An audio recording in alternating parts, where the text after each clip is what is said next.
Star Trek: The Next Generation was a show. Star Trek: The Next Generation. Everybody I interact. A show that I started watching when I was a really little kid. Can you believe it's been 30 years? Star Trek: The Next Generation. Star Trek: The Next Generation was my life. I really grew up with this show. My relationship to how I should conduct myself. It was the escape from reality.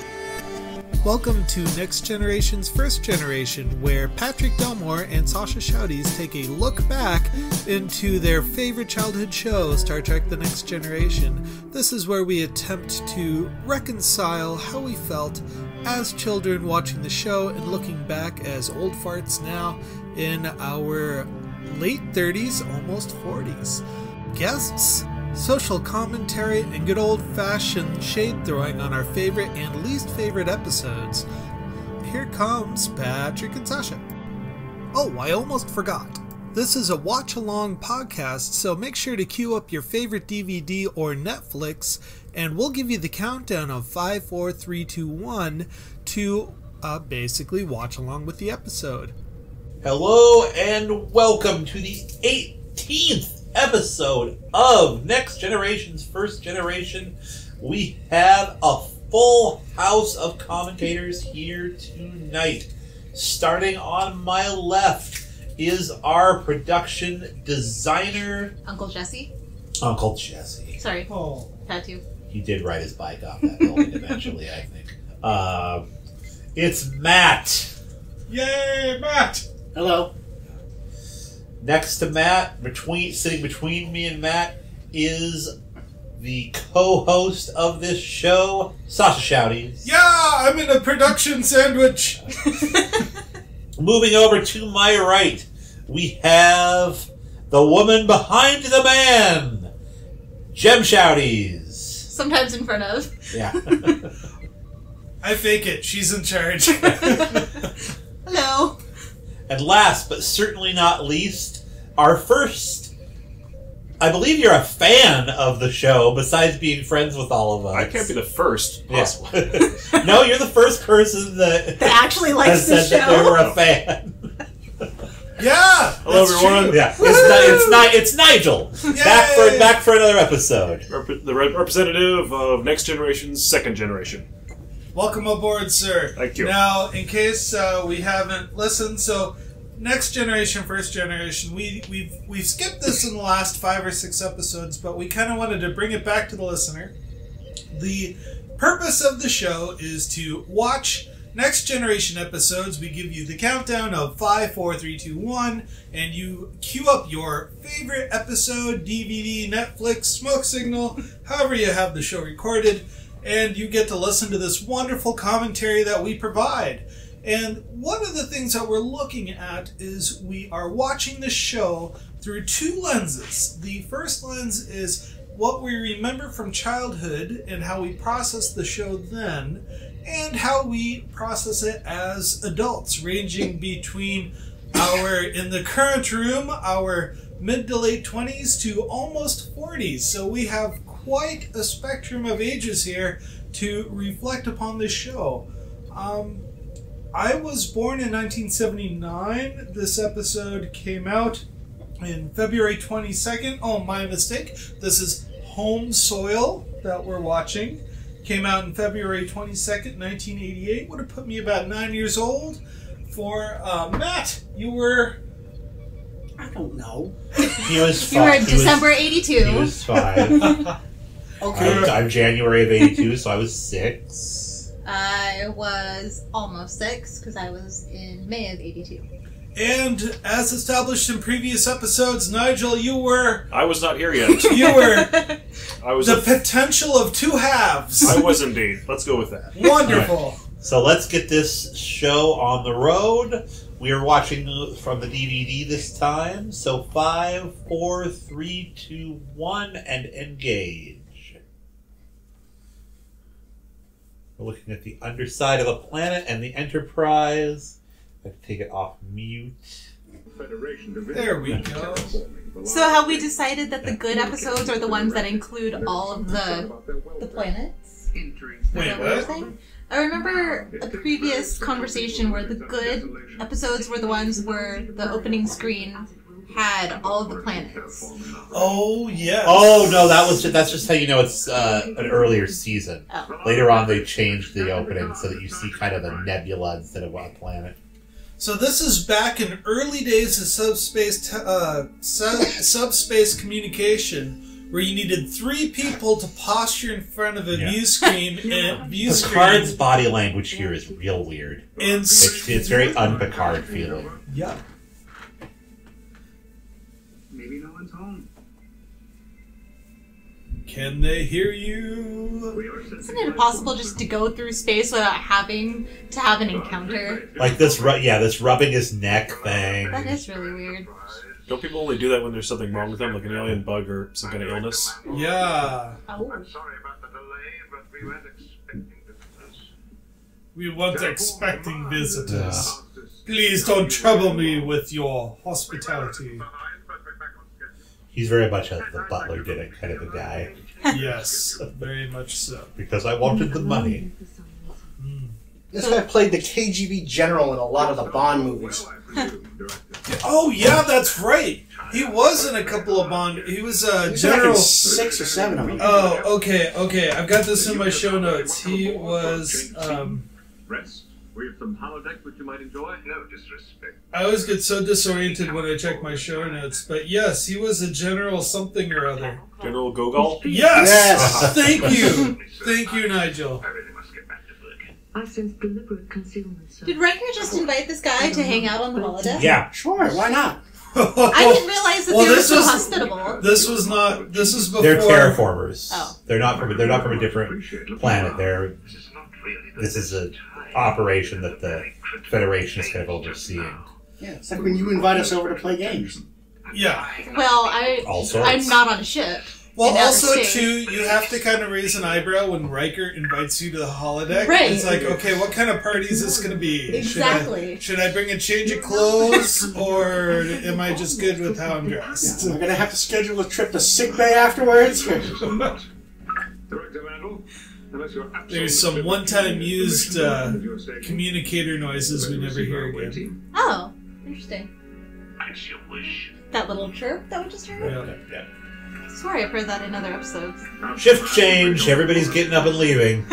Someone that tense. So, I recently purchased I received as a present the technical manual for the Enterprise. And the way the shift change works, from when you get up from the con or from ops, you're actually communicating to the people on the stations behind the bridge. Like, it's set as that's position number 2. So you can actually type out, hey, I'm going to leave, come and relieve me in just a second. And I always wondered that as a kid. I was like, that's awfully convenient that they just happen to have. But I mean, that's just writing to satisfy the opera of the show. But So you had to communicate. You couldn't just, if you stood up to shake your leg out or then somebody would come up. You had to actually type in, "Hey, shift over, come on, relieve me." Exactly. Okay. Yeah.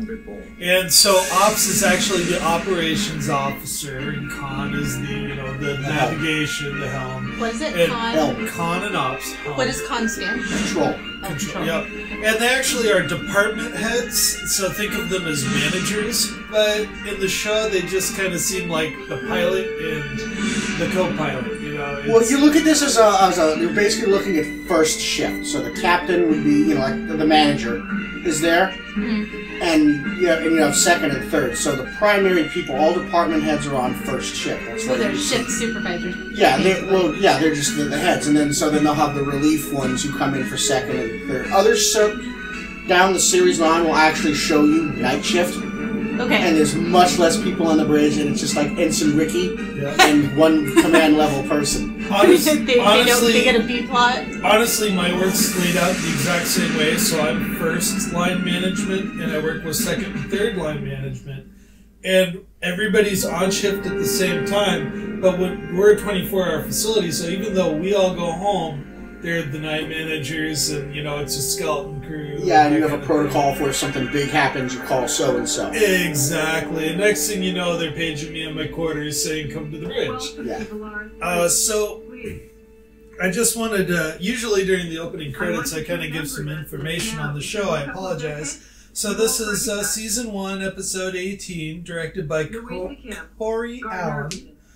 Story is by Robert Sabaroff, Carl Goyers, I can't say the name right, Geurs, Ralph Sanchez. Teleplay is by Robert Sabaroff. Featured music by Dennis McCarthy. And the cinematography is by Edward R. Brown. This air date, February 22nd, 1988. And one of the most interesting things about this episode that I found interesting is that they actually had a really hard time producing this because the script was literally delivered the day before. And so I think it was a haggard, thrown together episode, but from that it says that they would do that. Yeah, the set pieces are neat. This globe is really cool. I'm digging their uniforms. And so what they would do is they would have the general story premise a couple weeks in advance so they can build the sets, but the actual dialogue would be just last minute delivered. And they talk about that in the documentary Chaos on the Bridge, which talks about the creation of the next generation and just how chaotic everything was behind the scenes. So when I was a kid, I loved this terraforming outpost. You had this globe with the augmented reality display that showed what was going on the planet on the stage that they wanted to create their environment. And I even remember as a child watching this, I recalled how out of place and uncomfortable the visiting Enterprise crew looked on this set. Yeah. Though I don't understand the big radar sweep in the background. I didn't even notice that. I mean, you see a lot of technology that was set props that were obviously borrowed from other shows because it's very not canon Trek, I guess you could say, when it comes to background tech.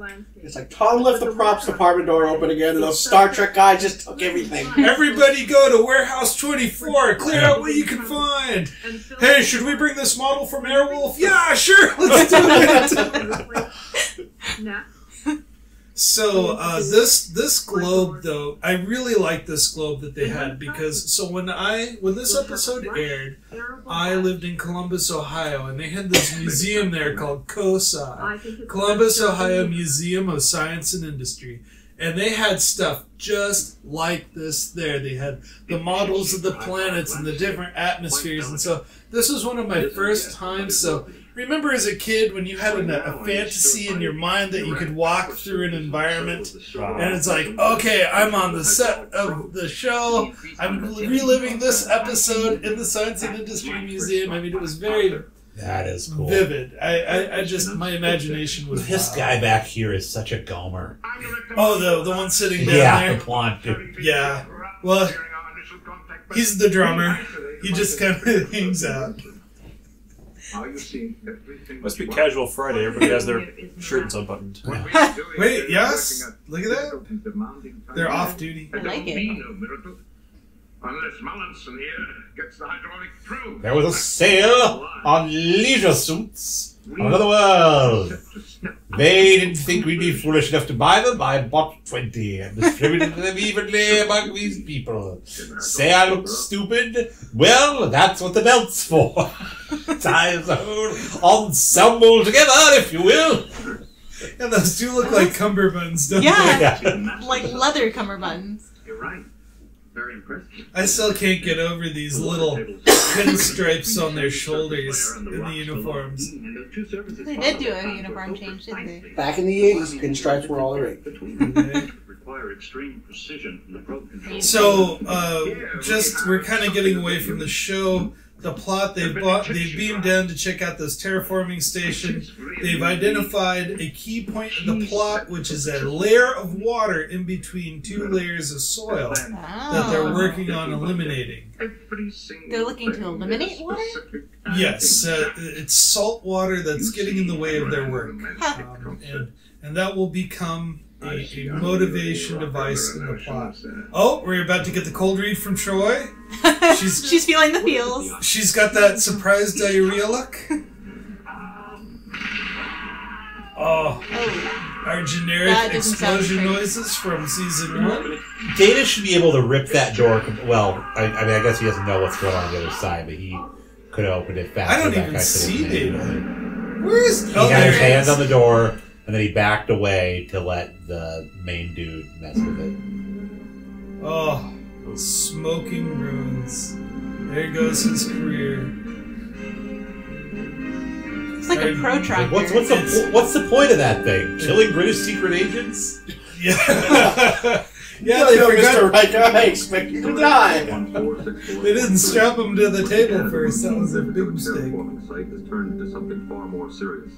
So originally they had a whole series of beautiful matte paintings that they did for this set and never used. So they use that instead? Yeah, they just had that one shot.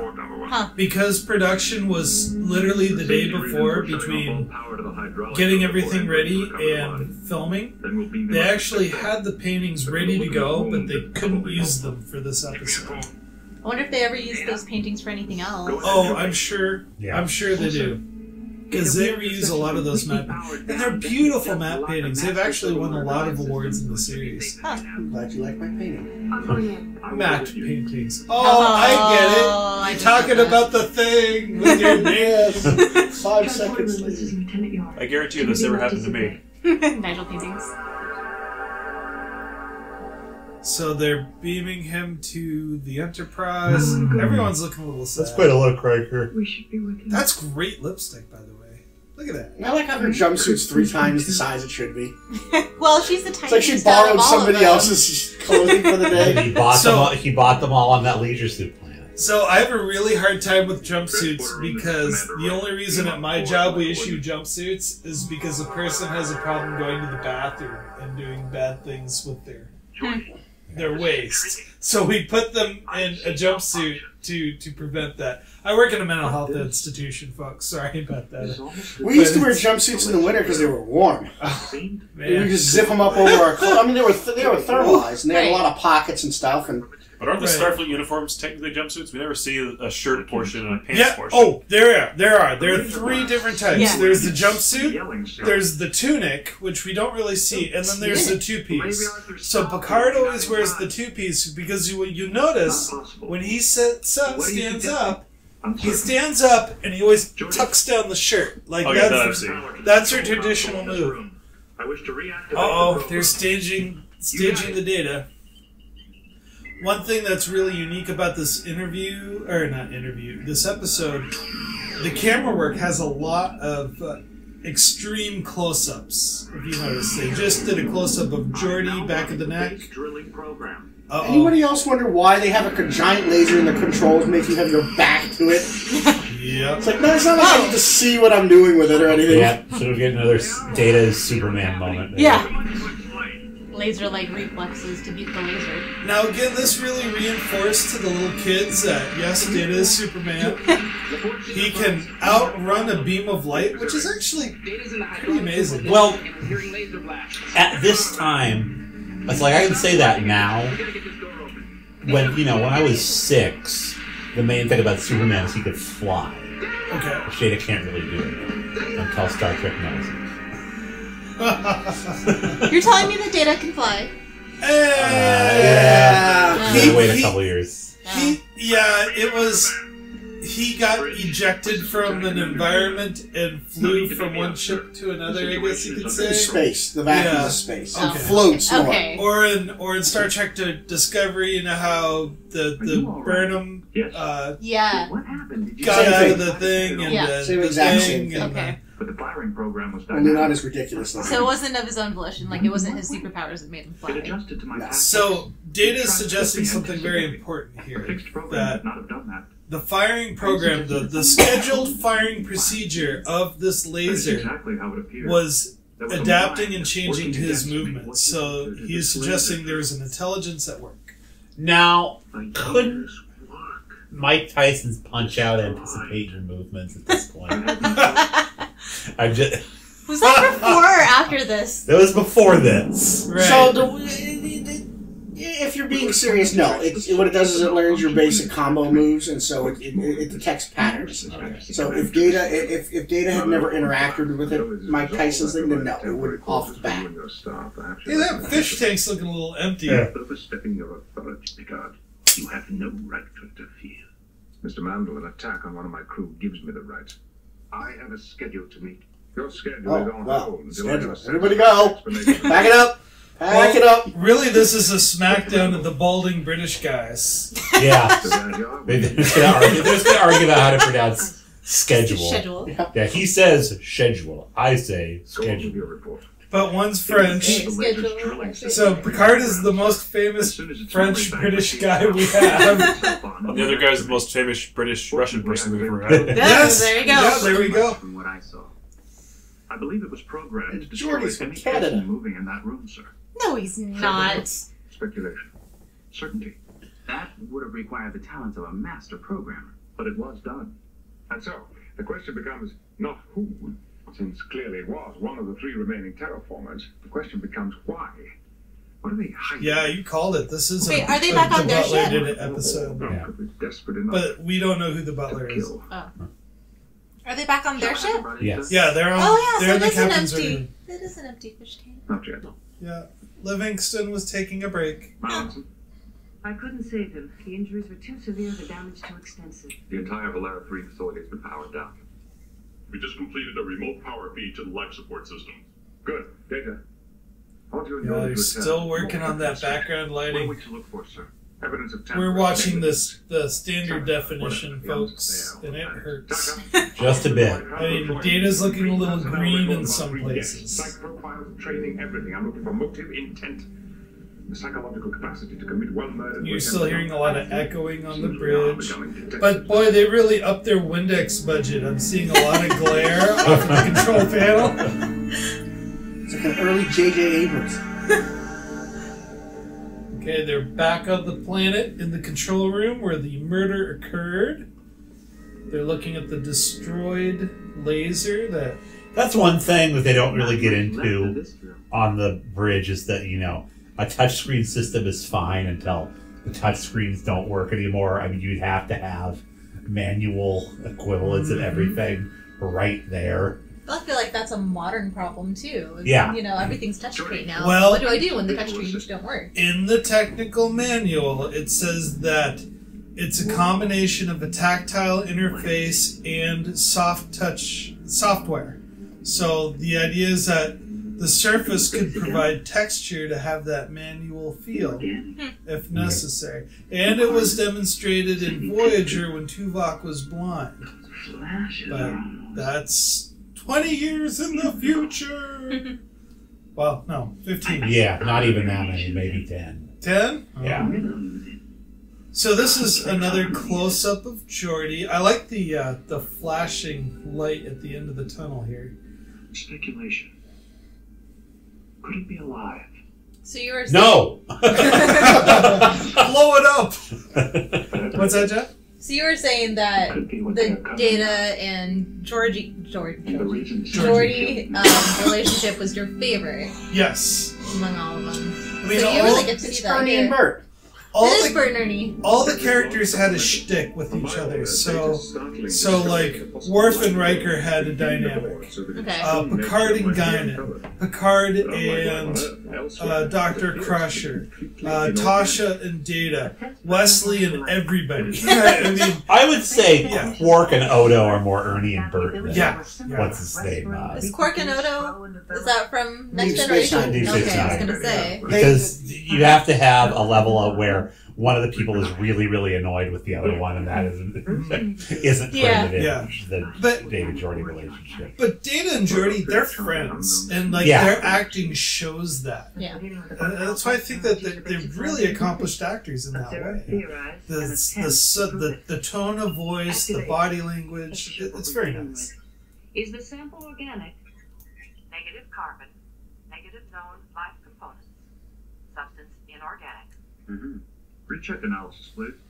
Rechecking. Analysis verified. Not organic. You know what would be interesting? Would have been an interesting episode is if the computer realized that Data wasn't human and didn't want to take orders from him. Old surface. Ooh. Snarky computer. Yeah. Well, the computer would just says, we only take orders from these life forms or these individuals. Yeah. So the computer would really see Data as just another routine, like another Yeah, software program. exactly. So, huh. Yeah, I could see it as like an invasive computer trying to take control. Magnify. Computer demagnify. Resume normal scan. So they're doing basic input response tests to this matter that they found. Yeah. Step back again. It kind of brings me back to, what if you're on a different planet, different things, different elements give things life. You know, on Earth, yeah, but it is definitely reacting these specific elements mean that there's life, but what if on another planet, you know, nitrogen gives something life? Instead of it being a carbon-based life form. You are exactly correct in where this is going. Oh. So silicone is considered to be the closest relative in the periodic table to carbon. Okay. So it is highly speculated that silicone-based life does exist. Here or just in general? In real life. Oh. Like, it's theoretically considered that is a possibility. So sci-fi plays with that a lot. Methane is considered an organic component. And they found methane on other planets. On one of Jupiter's moon, I think, has a methane. Mars has methane. Yeah. So the computer just called this life. Oh, okay. Whereas the people on the ship said it was not life. That is correct. Okay. What do you mean a life form? What life forms? Those little bitty life forms. Understandable, given this particular A nod life to form. Data in one of the movies. What is that nature? Dr. Crusher is still making her determination. Mr. Mandel. Why are you a fiddle-faddle? A fiddle-faddle? I'll have you, sir, that I've been practicing Shakespeare in the park for years. What an obsessed man. My father served the Queen of England. He only said 2 words. Yes and no. How he proposed to my mother is a very complicated and intricate story.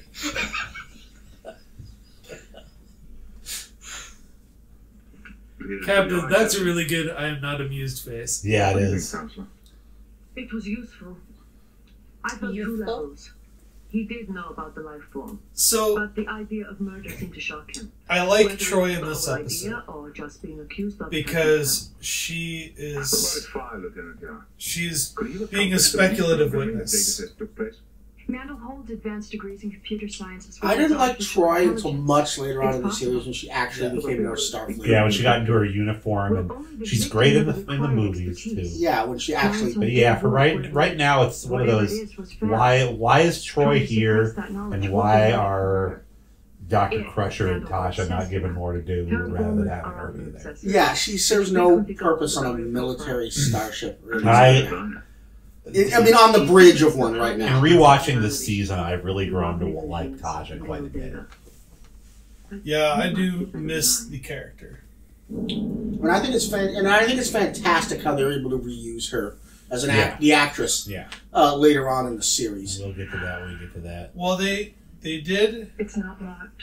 She did try to get the show to write her back in, but it never happened. As bringing the character back. Yeah, no, I remember that. Easy Riker. Let me help you. I see you're in distress. I feel bad too.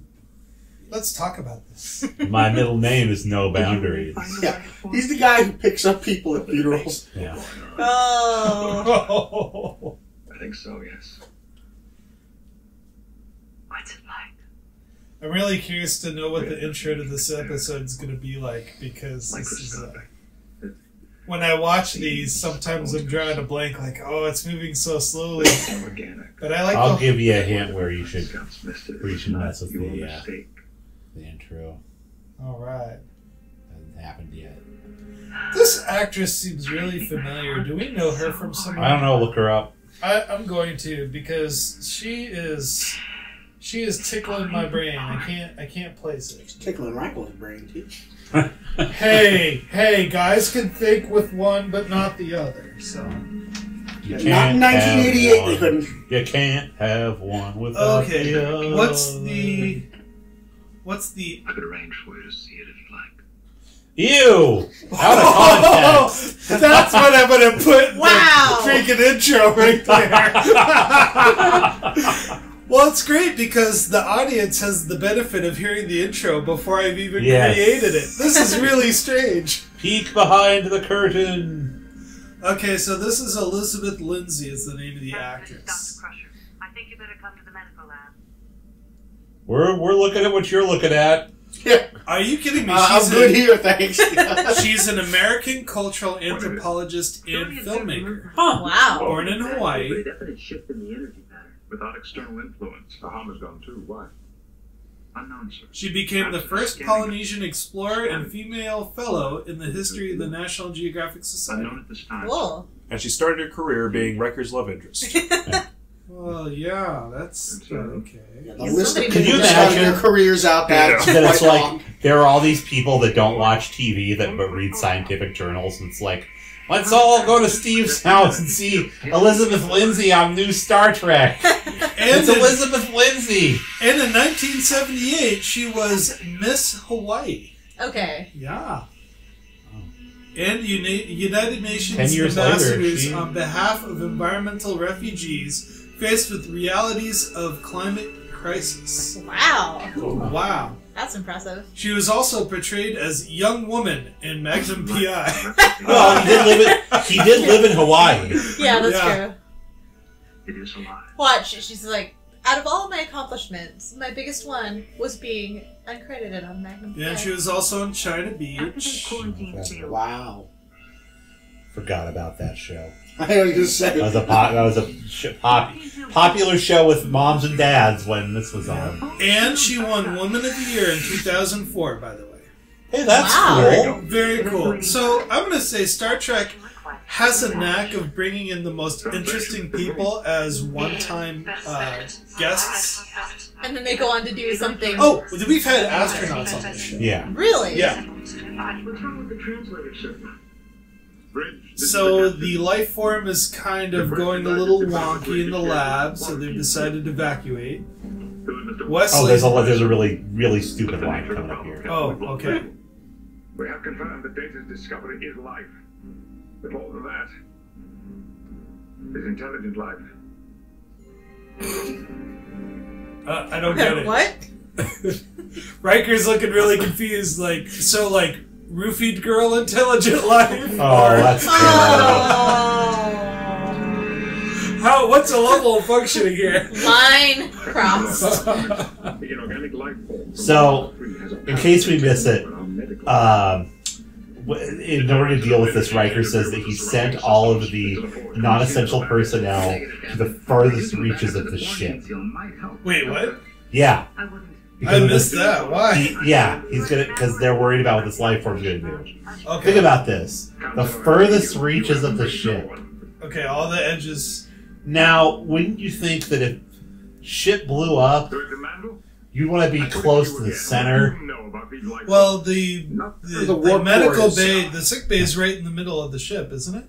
Is it? Yeah, it's also where the warp core is, and Huh. You don't want to be near that when the ship explodes. yeah, it's like think of it like a nuclear sub or ship. The reactor's in the center of the ship, so you want to be as far away from that as possible.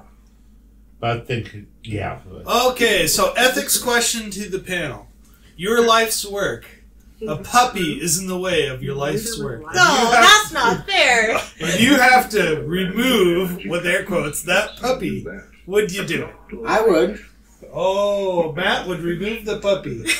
Okay. remove it with the What's- front what tires of is- my car. Oh, that's awful. What is my life's work? So how does this? Well, So- what you believe your life's work to be. So the terraformers are very emotionally invested into terraforming this planet. And their job is to put life on this planet, right? But there's life already there. And they're Oh, so like a field of puppies. It's not Yeah. like a little puppy. It's like I go out there and it's like You just upped it's it. puppies as far as You the said eye a can puppy. You see. said a puppy. A puppy. Yeah. So I would just move it. I'm like, hey puppy, go sit in my coat pocket. well, but instead of moving a puppy, they're using a laser Yeah. to burn out the life form. So now this guy's Is there really explaining. a puppy? This is another weird one. This guy's explaining what they saw when they got there. That there was this reflection that looked like sunlight, and he's like, "Well, why didn't you make note of it?" And he goes, "We didn't think anything of it except to recall it the second that you said, did we see anything?" So obviously you thought something about it. But honestly, though, the question is, I mean, it doesn't have to be puppies. Would you be willing to overlook something anomalous just to kind of get the status quo done? Well, I think the job does kind of play into that, because they're terraformers. They're making uninhabitable planets inhabitable. And there are tons of uninhabitable planets, so why can't they just move on to the next one? Yeah, very good question. In other words, you would not move the puppy. Yeah, I'd find a new place to terraform. Right. So go back to the, if it's a field of puppies, and just combine and just go to town. Wow. I'm not moving my portable space station. I going think to you've earned title of villain of the show. Populate it with puppies. There's life on your planet. Populate it with the puppies. So does that mean in the Mirrorverse you would not have a goatee? Probably. So we need to get you a goatee for this universe. I'm not moving my space station. Oh, what's happening in this episode? They're having a conference. Yeah. Basically, they said they knew there probably was a life form and didn't care. No desk crystal. Well, this isn't Picard's office. This guy's mullet is on fleek. He's like, Tasha's looking at him like, I wish I had your hair. he's like, so check it out. I could go to flyover states and tell girls I'm Mark Hamill. Oh. Wow! Yeah. Now that you mention it. You can do that.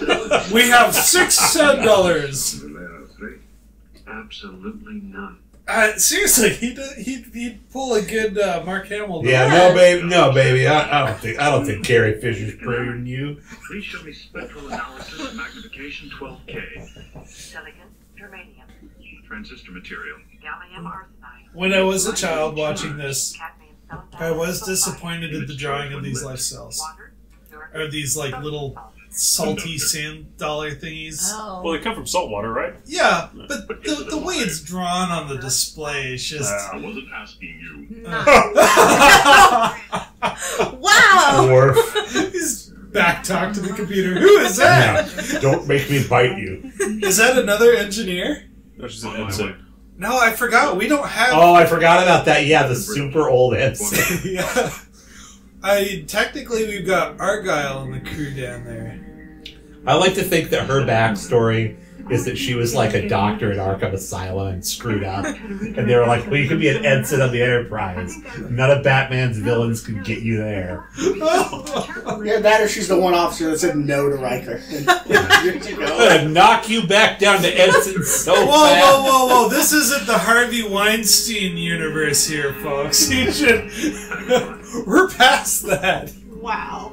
And Yeah, that's true. I don't think Riker has ever hit on anyone that was not giving enthusiastic consent to him while it was going Get on. that seal back up. Sir, no matter what. I love That's how less funny. the background extras have stopped to watch. Yeah. And there's our mystery security guy in the background. Did you see him? yeah, the right Yeah. hand I side. still That's my haven't. job. I haven't still taken the time to learn his name, but Is again attempting to communicate with he's an extra we see all the time. Oh. the universal. Yeah, get him on the show. All the time, yeah. Well, first I gotta learn. Oh man, that con station is. Look at that, it's Is just the swivel? squished Oh, together. is this when he starts calling them ugly bags of mostly water? Yes. An accurate description of humans, sir. You Oh, are we just overnight talked right Yeah. over it. surrounded by It's also the name of a song and a band. Life Ugly force, bags of mostly water? Yes. Do you understand us? Bah. Yeah, there's Crusher, the 24th century, talking real slow Right. and loud to people she doesn't Offensively, think yeah. that How many To a foreigner. fingers am I holding up? We come in peace. You definitely sound like it. That's how my father talks to other people. Listen. Bags would Do you know where your flight is? It killed Mallinson. The You're at the wrong gate. that female engineer we saw, Carolyn Berry, You were there. by the way. The blonde? Yeah, she passed away in 2015. Aw. June 18th. Born in Brooklyn, New York, oldest of 4 children. Attended UCLA as a dance major in theater arts. How is there so much on this one person? Are you IMDbing her? I might be.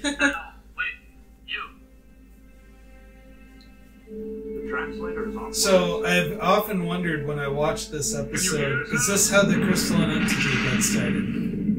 Could be. With Terraformers kind of irritated something? Well, the some crystalline wibbly entity... wobbly, timey-wimey. Existed before this episode because it existed back Yeah. I'm saying, like, similar to, not the origin story of, but you have a crystal that is sentient and can influence its environment around it. Significantly so. I mean, just a few grams of this material is putting the ship at risk. I thought it was kind of cute there. Data was reaching around the console. Did you see that? That was a very convincing crash. Yeah. So what just happened? So apparently the computer is not a computer, but like I missed plot right there. Oh, it's a microbrain. Oh. Oh, the matter, not the computer. Okay. That seems to be its method of reprogramming, Captain. Each bolt of light consists of negatively and positively charged ions, a series of program instructions, as it were. It seems to have a quicker rapport with our computers than we have. What do you expect? It is a computer. So am I, Lieutenant. Captain, picking up a decrease in infrared intensity. So Mr. Wildhair, I think, is Gerard Pendergrast. With single-celled life Is the name of that gentleman. At least organic. Has he played any East German terrorists? No, he didn't have enough black sweaters.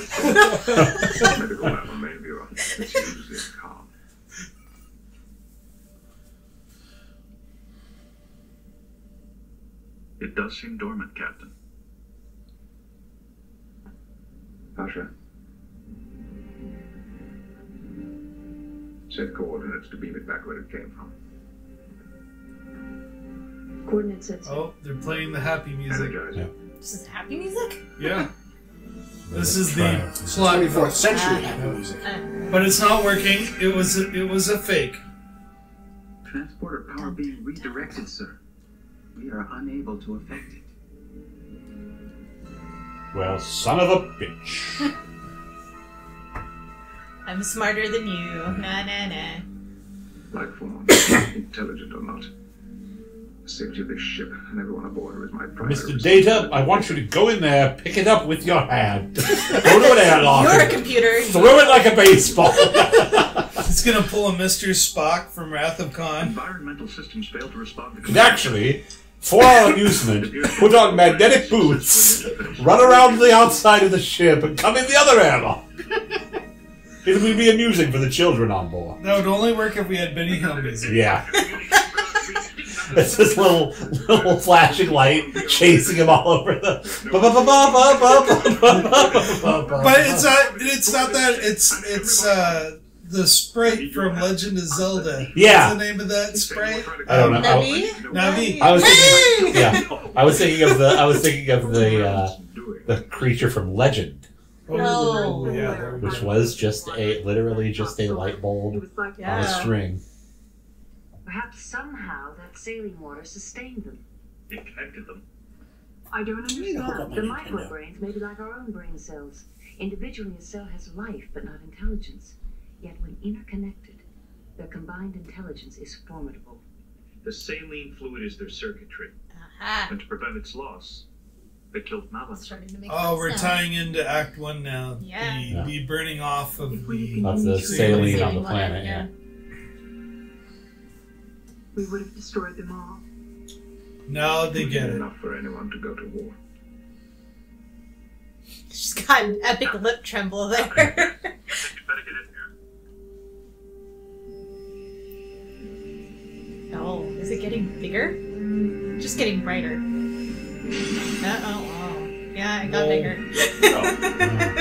It's used to be able to buy. It looks like one of those koosh balls. I know. I was gonna say you used to be able to buy those at the check stand at the grocery store for a quarter. Koosh was so popular that it had its own comic book through Archie. What? Oh, I had to check that out. Now, cadmium is a conduit for converting infrared into They don't have koosh balls anymore, do they? I don't think so. I'm sure you can find them online. Or snap bracelets. If that thing had cadmium in it, it'd be blue. What thing? They're saying that it has cadmium in there. I thought cadmium was yellow. Is it cadmium? It's a color. It's a painter's color. Must have evolved. Yeah, I think Jem's right, because I'm thinking of Bob Ross. Exactly. But Cadmium yellow. But it would not be that quartzy clear. No. I mean, star.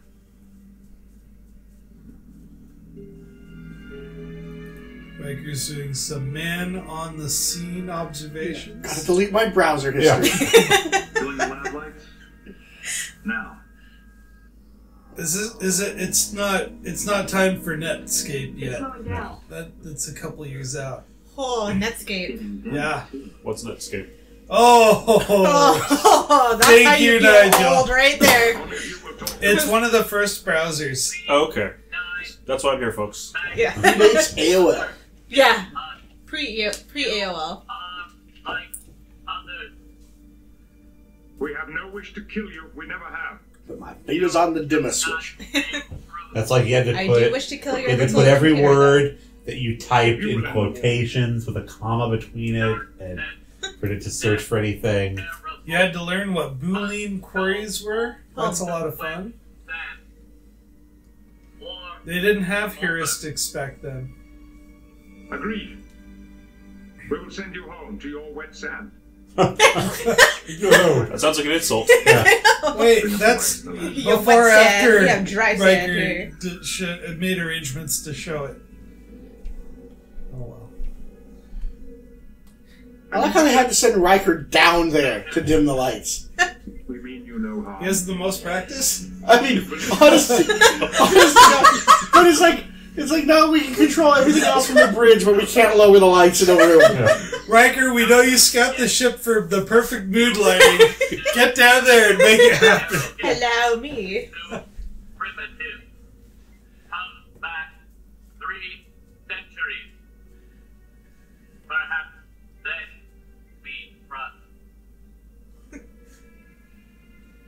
Humble Picard. I understand what you're saying.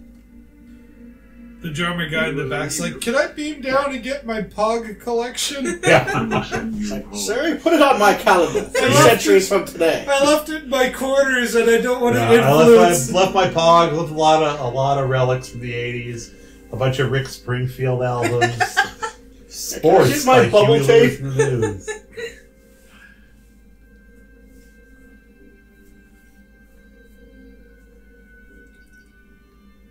Riker to transporter chief. Pick up the coordinates of the bell jar in the medical lab. Sylvia, We'll return what? to Valera 3. Coordinates entered, sir. Not Colmini, No. folks. But before you do that, I'm going to stick my finger in there.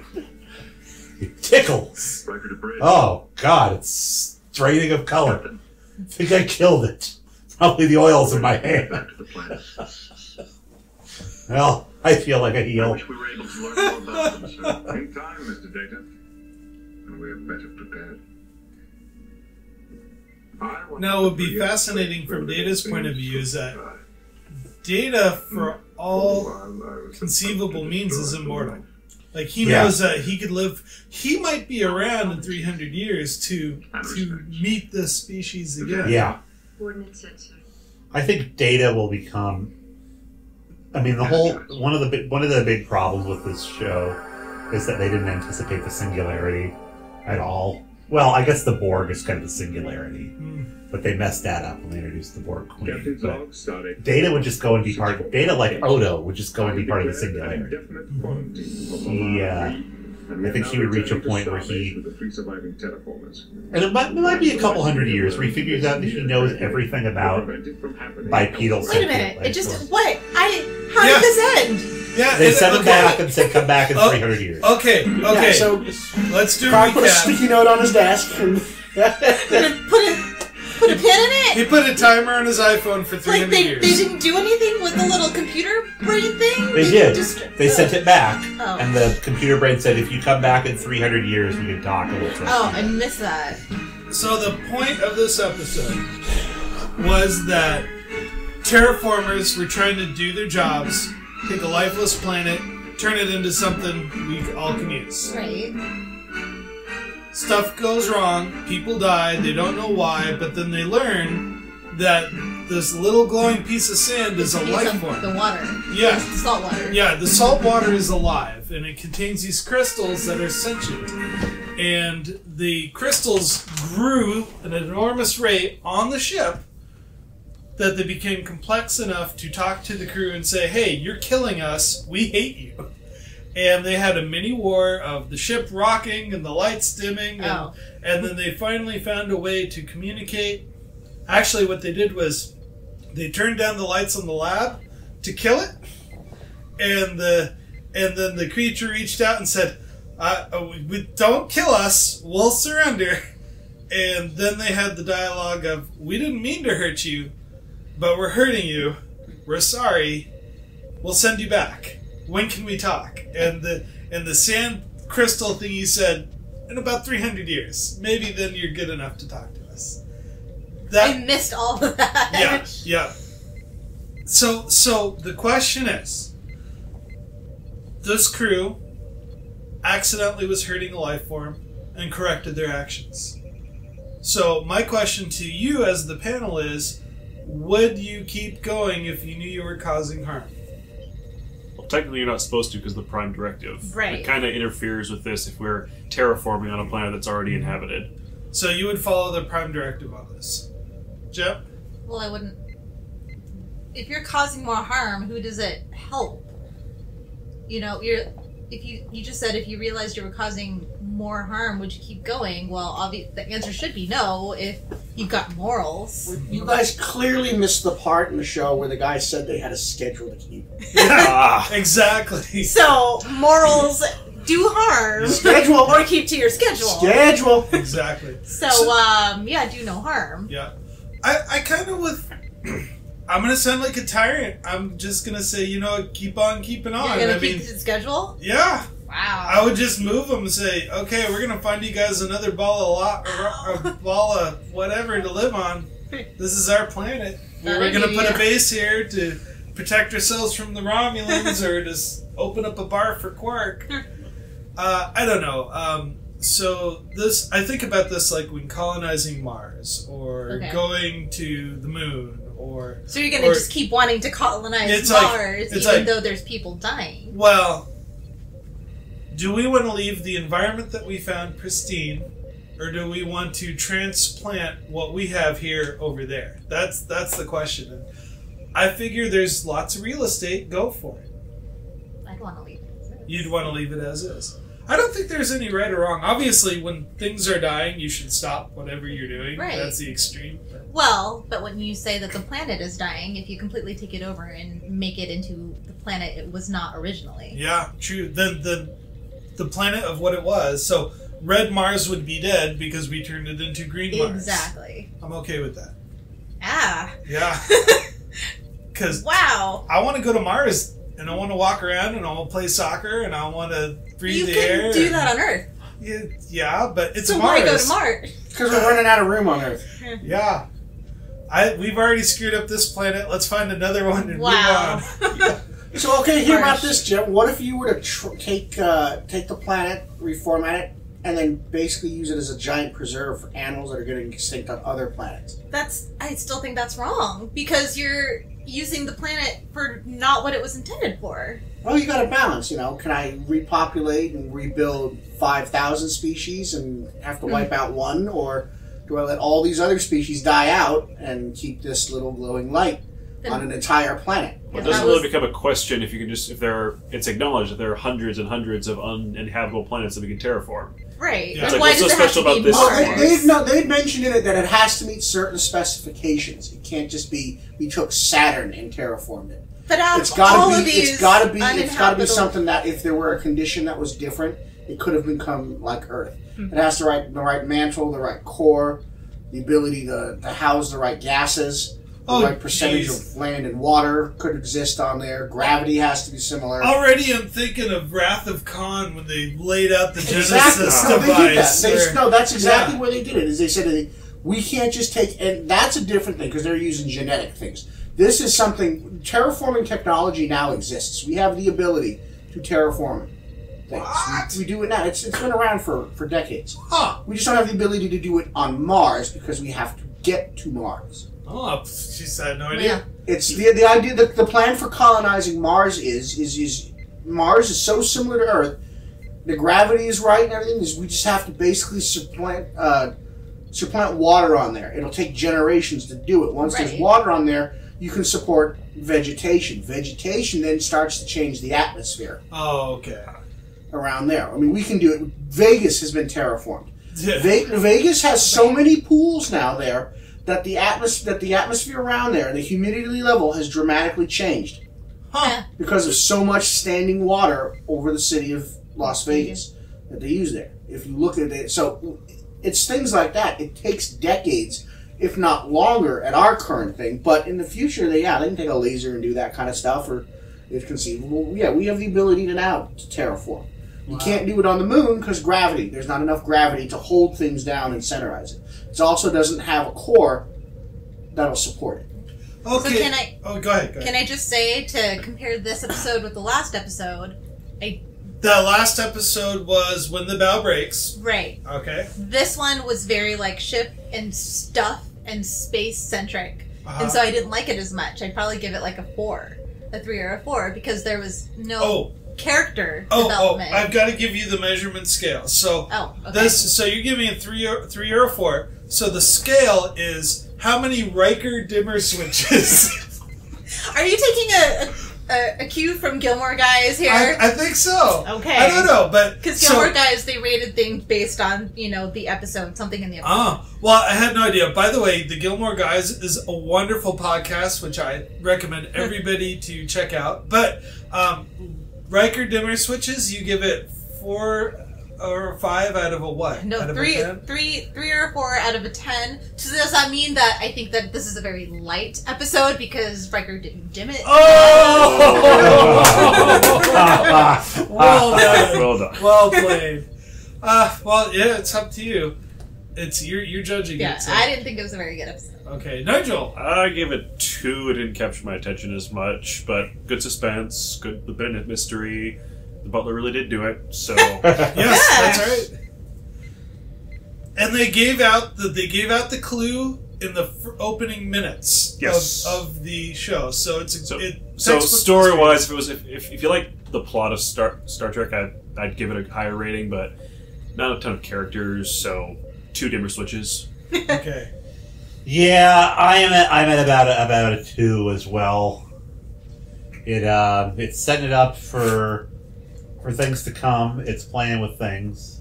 I mean, if that was the best we ever got with a life form we don't understand, right? That'd be one thing. But there's better stuff in the future. Oh, okay, Matt. I gave it a 1. This was always the episode I skipped when I watched it. Okay. I think this is probably the second time I've seen it.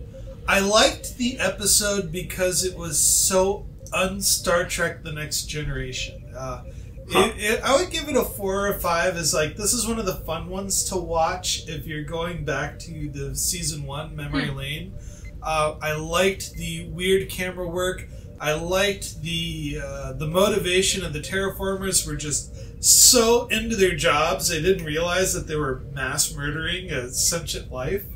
I thought that was kind of cool how they're our bad. In fact, I even wondered as a kid, are these people going to get in trouble for killing all these, how can they sleep at night knowing, if you follow these people past the episode, the characters, I mean, would they face charges? Would they quit their jobs? Would they do something else? And that's the whole unbelievable thing, is if this were real life, Enterprise would have immediately put a halt to it. They would have taken them, and they wouldn't just get to wander around the Enterprise. They would be in custody, and they would tear that station apart bolt by bolt. Yeah. An independent investigator looking for what happened. There is a modicum of blame. The head guy, his career's over. He's never going to be given another project. If somebody dies, under your... I think of it a lab here. If somebody dies developing the iPhone, the project manager is not going to be given, all right, well, you get to work on the iPhone 8. No, somebody died. So we're talking about... responsible. So we're talking about the guy who accidentally pushed the button for the whole missile thing in Hawaii. That guy's that guy, no. But see, nobody died. Yeah. We're talking about a death. No, we're talking a direct causal death. Okay. As a negligible death, because when you look at the end of it, the guy knew there was a life form there.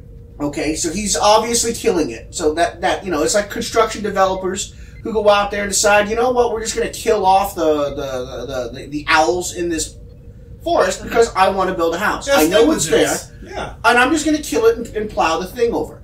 And in the process, one of it, the same thing as if a construction worker dies at a construction project. They don't just keep building. There's an immediate halt, and it takes months, if not a year, before they figure it out. There's a blame thing, into it. Whoever. Now, this, like you said, these are independent civilian things. So there's some organization that has financed or done this. Now they're on the hook, and they're going to want to know how liable are we? Is this in the terms of the show? That would be the Federation Council, right? Yeah, the Science Council would be like, what happens with the guys? There's no. We're just going to let you wander around the starship, and we're going to casually ask you questions every time something weird happens. It's like, no, you power this thing down. Specialists come in and investigate it. You guys are going to be given the third degree. Yeah. There's going to be the Starfleet Judge Advocate General and the Inspector General would all be all over these guys. This is where, if we had story arcs in Next Generation, it'd be way more interesting.